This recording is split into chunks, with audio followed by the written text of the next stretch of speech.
नमस्ते साथीहरू, तपाईको सफलताका लागि मेरो सहकार्य कक्षामा तपाईहरुलाई स्वागत छ। आजसम्म च्यानललाई सब्स्क्राइब गर्नुभएको छैन भने चाँडो सब्स्क्राइब गर्नुहोस्। साथै नयाँ भिडियोको जानकारीका लागि बेल आइकनमा पनि क्लिक गर्नुहोस्। भिडियोलाई शेयर गरी धेरै साथीहरुमाझ पुर्याइदिनुहोला। आजको शीर्षक रहेको छ सिकाइ प्रक्रिया र सिकाइ सिद्धान्त। अब यो शीर्षक बागमती प्रदेश लोक सेवा खण्ड क को पाठ 3 मा रहेको छ भने शिक्षक सेवा आयोगको पनि खण्ड ख को पाठ 3 मै रहेको छ। त्यसकारणले यो लोक सेवा शिक्षक सेवा को तयारीमा रहनुभएका सम्पूर्ण साथीहरुको लागि निकै नै महत्त्वपूर्ण रहेको छ। अब आजको भिडियो सुरु गर्न जान्छु। अब म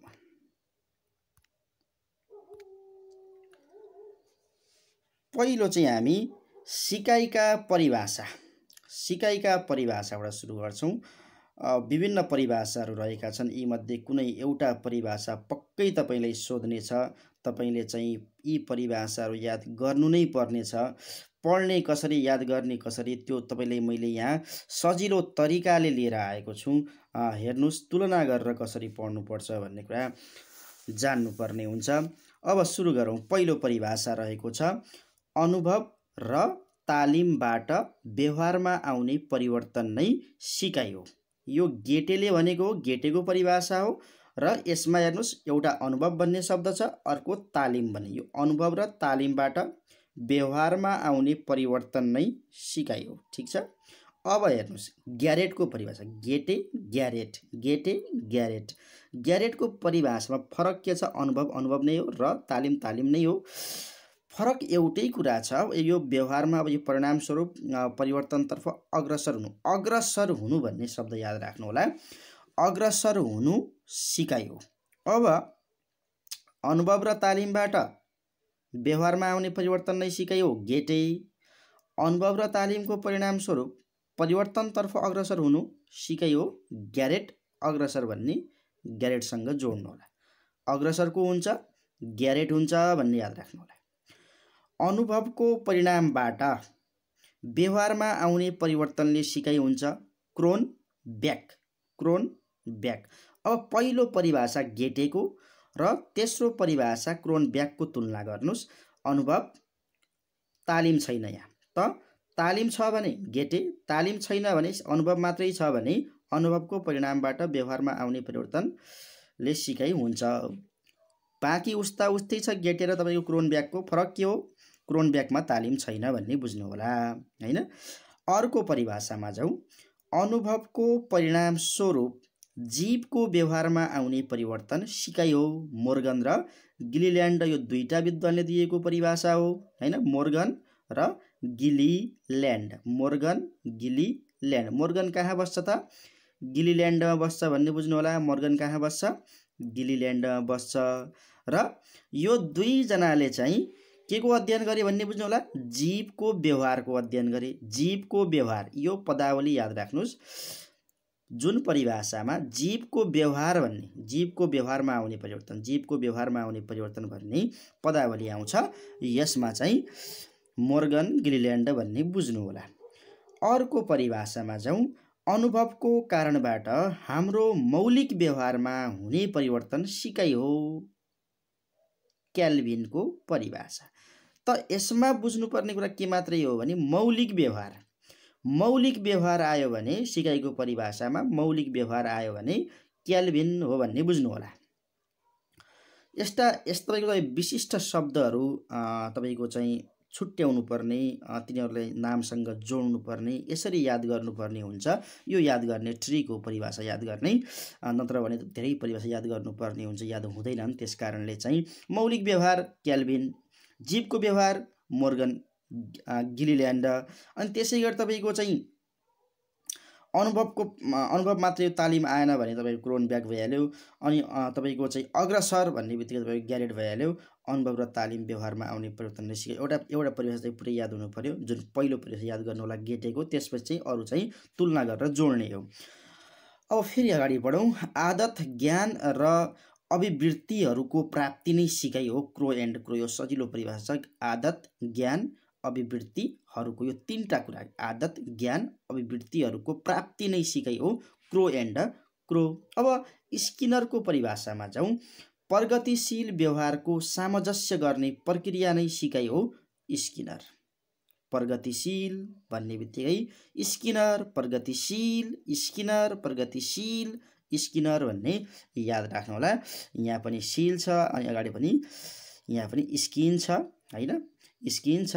त्यसकारणले यसरी जोडेर चाहिँ याद गर्न सजिलो हुन्छ साथीहरू है। अब हामी अगाडि बढ्छौँ। धारण गरेका कुरालाई आवश्यकता अनुसार अन्य परिस्थितिमा प्रयोग गर्नुलाई के भनिन्छ? सिकाइ भनिन्छ।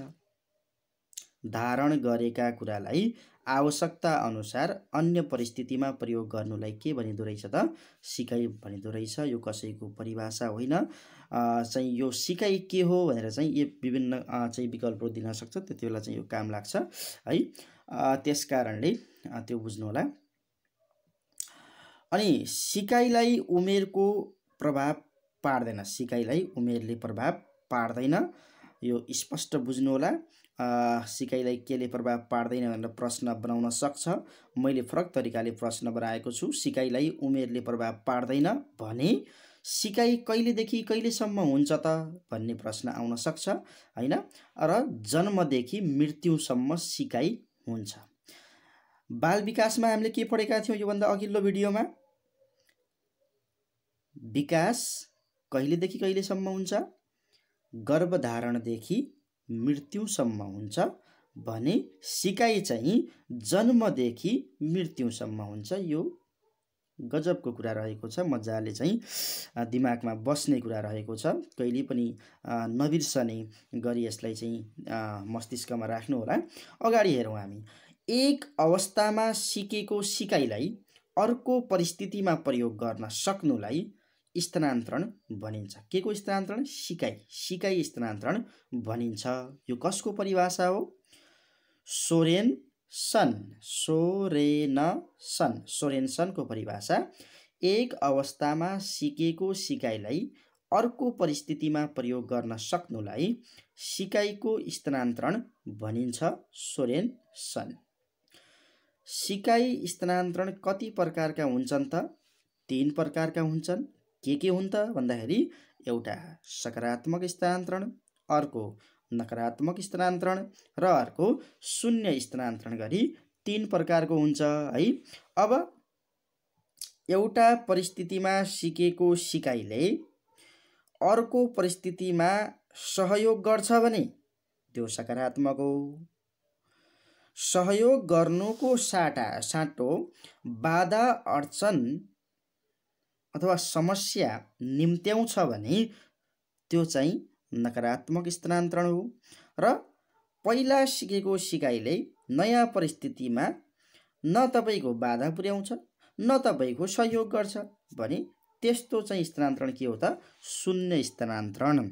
न फाइदा गर्छ न घाटा गर्छ, नयाँ तरिकाले सिक्नुपर्ने हुन्छ। नयाँ ज्ञानलाई नयाँ तरिकाले सिक्नुपर्ने हुन्छ, त्यो चाहिँ शून्य स्थानान्तरण होइन। अर्को चाहिँ सिकाइका अपवाद। अब चाहिँ सिकाइका अपवाद हेर्नुहोस् यहाँ।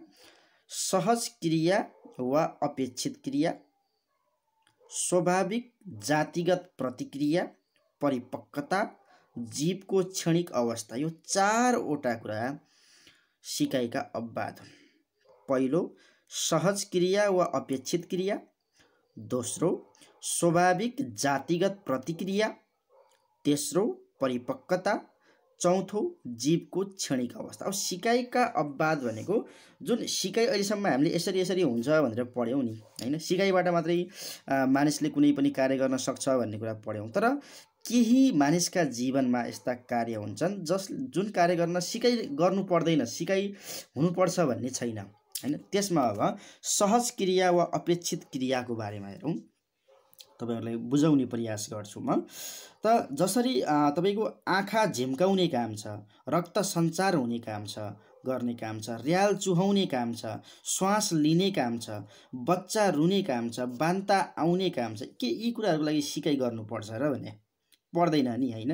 त यी कुराहरु सिकाइबाट हासिल भएका त होइनन् नि, है। त्यसकारणले यस्ता क्रियाहरू प्राणीले सिकिरहनु पर्दैन। यी चाहिँ के हुन् त सहज क्रिया हुन्, अपेक्षित प्रक्षेपित क्रिया हुन् भन्ने हामीले बुझ्नुपर्ने हुन्छ। त्यसैगरी अर्को रहेको छ स्वाभाविक अथवा जातिगत प्रतिक्रिया प्रवृत्ति। यो पनि तपाईको चाहिँ सिकाइको अपवाद हो। यो कसरी अपवाद हो त भन्दा जसरी मान्नुहोस् मानिस चाहिँ केही कुरा चाहिँ जन्मजातै लिएर आएको हुन्छ अथवा चाहिँ जातिको स्वभावबाटै त्यसो हुन्छ, हैन। विभिन्न प्राणी तपाईको मानिसको एउटा जाति भयो, हैन। त्यसैगरी तपाईको चाहिँ पुतलीको अर्को जाति होला, चराको अर्को जाति होला, हैन। प्राणीको विभिन्न जातिहरू हुन्छन्। त्यसैगरी जातिगत स्वभाव हुन्छ। जस्तै तपाईको चाहिँ पुतलीको कस्तो स्वभाव हुन्छ भने बत्तीको उज्यालोमा होमिने स्वभाव हुन्छ, हैन। अब त्यो सिकाइबाट त भएको होइन, त्यो के हो त जातिगत स्वभाव हो। त्यसैगरी चराले भिन्न भिन्न ढङ्गले गुड बनाउँछ, त्यो सिकाइबाट भएको त होइन, हैन। त्यसैगरी मौरीले चाहिँ मह बनाउँछ, अब त्यो मह बनाउने कला चाहिँ कुनै ठाउँमा चाहिँ ट्रेनिङ लिएको त होइन उसले, हैन। त्यसैगरी हामी चाहिँ खाना खान्छौँ, त्यो कहाँबाट सिक्यौँ त हामीले, हैन। त्यसैगरी तपाईको चाहिँ भेगुताले पौडी खेल्छ, त्यो उसले चाहिँ कुनै पौडी सेन्टरमा गएर ट्रेनिङ लिएको त होइन, हैन। त यस्ता गुणहरू प्राणीमा जन्मजात रूपमा भएका हुन्छन्, हैन। यी चाहिँ सिकिरहनु पर्दैन। त्यसकारणले यो पनि के हो त सिकाइको अपवाद हो भन्ने बुझ्नुपर्ने हुन्छ। त्यसैगरी अर्को परिपक्वता पनि सिकाइको अपवाद भनिएको छ, हैन। त अब यो परिपक्वता तपाईको चाहिँ समयक्रमसँगै उमेरको वृद्धिसँगै धेरै कुरा उमेरले सिकाउँछ, समयले सिकाउँछ, परिपक्वताले सिकाउँछ। त्यसका लागि हामीले अलग्गै सिकाइ गरिरहनु पर्दैन। त परिपक्वता आउनासाथ चराको बचेरा उड्न थाल्छन्, हैन। भ्यागुताका बच्चा पौडिन थाल्छन्, हैन। त्यसैगरी कुरा बुझ्नुपर्ने के छ भने परिपक्वता आफैमा पूर्ण हो अथवा पूर्ण हुने प्रक्रिया हो भनेर बुझ्नुपर्छ। परिपक्वताद्वारा व्यक्तिमा आउने परिवर्तनलाई सिकाइ भनिँदैन, यो सिकाइको अपवाद हो भनेर हामीले बुझ्नुपर्छ। अर्को अन्तिममा चौथो नम्बरमा रहेको छ जीवको क्षणिक अवस्था भनेर। यसलाई पनि हजुरलाई म बुझाउने प्रयास गर्छु, सुन्नु होला। कहिलेकाहीँ थकावटबाट प्राणीको व्यवहारमा परिवर्तन आएको पनि हामीले देखेका छौँ, हैन। अनि प्राणी धेरै थाकेमा कुनै काम गर्न नसक्ने अवस्थामा पुग्छ र पुनः आराम पाएपछि पूर्ववत काम गर्न सक्ने हुन्छ। यसरी पहिले गर्न नसक्ने काम पछि गर्न सक्ने जस्तो देखिन्छ, जुन सिकाइको कारण नभई थकावटको कारण हो, हैन। हिँड्दा थकाइ लाग्यो भने आराम गर्नै पर्छ, हैन। यसरी व्यवहारमा आउने अस्थायी परिवर्तनलाई पनि सिकाइ भनिँदैन, यो पनि सिकाइको अपवाद हो, है। अब यसरी हजुरले बुझ्नुपर्ने हुन्छ। बुझ्नु भयो होला पक्कै, हैन। बुझ्नु भएन भने फेरि कमेन्ट गर्नु होला, म बुझाउने प्रयास गर्छु तपाईहरुलाई। अगाडि बढौँ है त साथीहरु। अब स्मृति, अब यो चाहिँ सिकाइमा प्रभाव पार्ने तत्त्व स्मृति। पूर्व अनुभूतिहरूको धारणा एवं प्रत्याह्वान गर्ने शक्ति स्मृति हो, हिलगार्डको परिभाषा। अब स्मृतिको पनि परिभाषाहरू छन्, यो याद गर्नुपर्ने हुन्छ।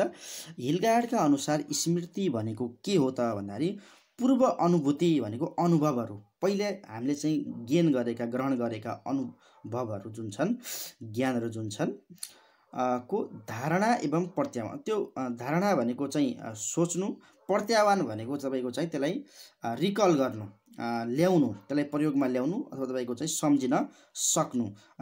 त्यो सम्झिन सक्ने शक्ति नै के हो त स्मृति हो भन्ने काम कसले गरेका छन्? हिलगार्डले गरेका छन्। त्यसैगरी सिकाइका विशेषताहरूको प्रतिबिम्ब नै स्मृति हो। सिकाइका विशेषताहरूको प्रतिबिम्ब नै स्मृति हो।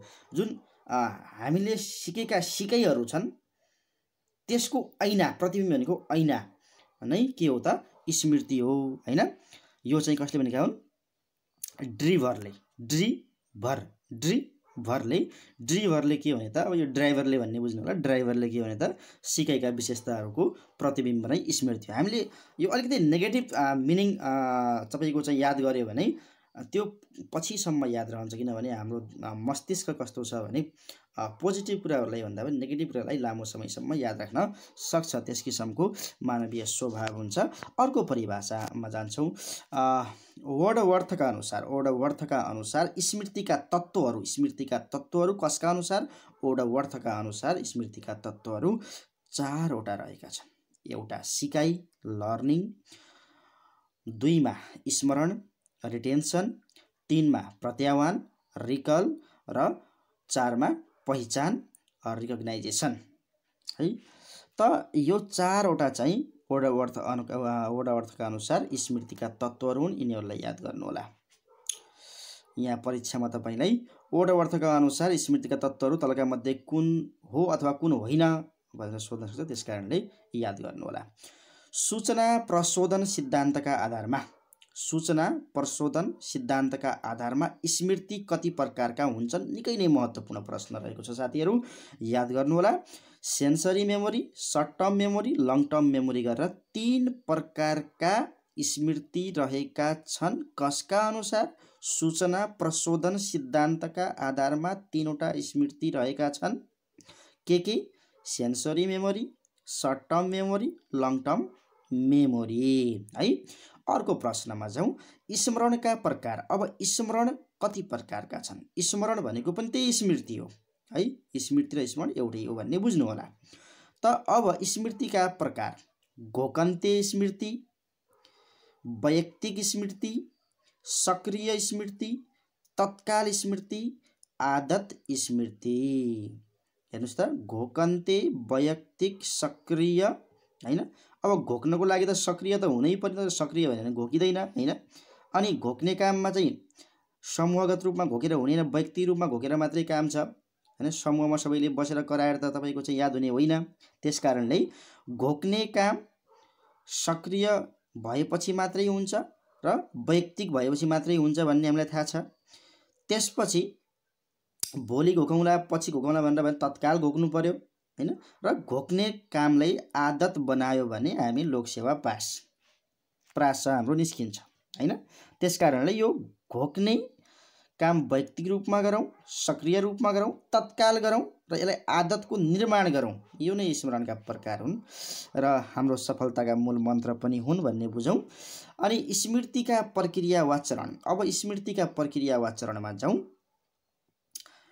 त स्मृति हुनका लागि निश्चित एउटा चरण छ, प्रक्रिया छ, स्टेप छ। त्यो स्टेपमा अगाडि बढ्यो भने हाम्रो चाहिँ स्मृति हुन्छ, याद हाम्रो हुन्छ। त्यसकारणले हामीले पनि कसरी याद गर्ने? यसै गरी याद गर्ने।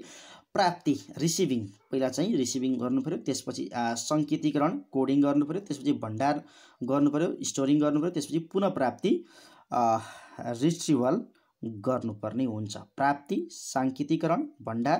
पहिला चाहिँ तपाईको सुन्ने हैन, सुन्नु भनेको रिसिभिङ भयो, प्राप्ति भयो। त्यसपछि त्यो सुनेकोलाई हामीले कोडिङ गर्नुपर्ने। मस्तिष्कमा चाहिँ सबै कुरा अटाउँदैनन् हैन, जति सुने हुन्छ सबै कुरा कहाँ अटाउँछन् त हैन। तिनीहरूलाई चाहिँ विशेष एउटा कोड बनाएर सङ्केतको माध्यमले तिनीहरूलाई चाहिँ भण्डार गर्ने। अनि त्यसपछि जति बेला आफूलाई चाहियो त्यति बेला निकाल्ने, पुनः प्राप्ति गर्ने भन्ने कुरा हुन्छ है त। अगाडि बढौँ साथीहरू।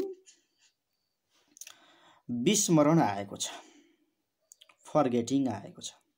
यो पनि सिकाइलाई प्रभाव पार्ने महत्त्वपूर्ण तत्त्व हो।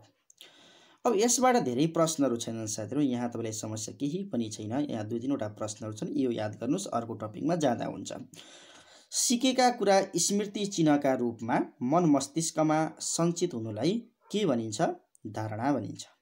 सिकेका कुरा स्मृति चिन्हका रूपमा मन मस्तिष्कमा सञ्चित हुनुलाई के भनिन्छ? धारणा भनिन्छ। ग्रहण गरिएका तथ्यहरू धारण गरी रहन नसक्नु विस्मरण हो। ग्रहण गरिएका तथ्यहरू धारण गरिरहन नसक्नु विस्मरण हो। कसका अनुसार? मून है। मूनका अनुसार के त? ग्रहण गरिएका तथ्यहरू धारण गरिरहन नसक्नु विस्मरण हो, मून। अब डिके थ्योरी पतन सिद्धान्त भनेको के हो? निकै महत्त्वपूर्ण प्रश्न रहेको छ साथीहरू, एकदमै नबिर्सनु होला। विस्मरण, हेर्नुहोस् है, यसको महत्त्वपूर्ण प्रश्न भनेकै यही हो, विस्मरणको। डिके थ्योरी, पतन सिद्धान्त भनेको के हो? विस्मरण हो भन्ने याद राख्नु होला। अब हामी सिकाइको अर्को प्रभाव पार्ने तत्त्व, सिकाइमा अर्को प्रभाव पार्ने तत्त्व उत्प्रेरणा अथवा प्रेरणा, प्रेरक तत्त्व, पुनर्बल है, जे भन्नुहुन्छ यसलाई, मोटिभेसन। अब यसमा जाउँ। सिकाइको मेरुदण्ड वा सिकारुको मुटु भनेर केलाई बुझिन्छ त साथीहरू? उत्प्रेरणालाई बुझिन्छ। हेर्नुहोस् त, सिकाइको मेरुदण्ड वा सिकारुको मुटु भनेर केलाई बुझिँदो रहेछ त? उत्प्रेरणालाई बुझिँदो रहेछ। उत्प्रेरणाको अवधारणा कुन क्षेत्रबाट आएको हो? गतिशील मनोविज्ञानबाट उत्प्रेरणाको अवधारणा आएको हो भन्ने कुरा बुझ्नुपर्ने हुन्छ है साथीहरू। महत्त्वपूर्ण प्रश्नहरू यहाँ रहेका छन्। परीक्षाका दृष्टिकोणले अति नै महत्त्वपूर्ण संवेदनशील प्रश्नहरू, छुटाउनै नहुने प्रश्नहरू मात्रै म तपाईँहरूको माझ राख्ने गर्छु। त्यस कारणले भिडियोलाई पुरै हेर्नु होला, स्किप नगरी हेर्नु होला र पटक पटक हेरेर तपाईँको चाहिँ मस्तिष्कमा यी ज्ञानहरूलाई भर्नु होला। उत्प्रेरणाको अवधारणा कुन क्षेत्रबाट आएको हो? गतिशील मनोविज्ञानबाट।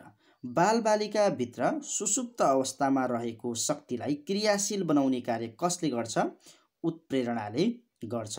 बालबालिकाभित्र सुसुप्त अवस्थामा रहेको शक्तिलाई क्रियाशील बनाउने कार्य पनि कसले गर्छ?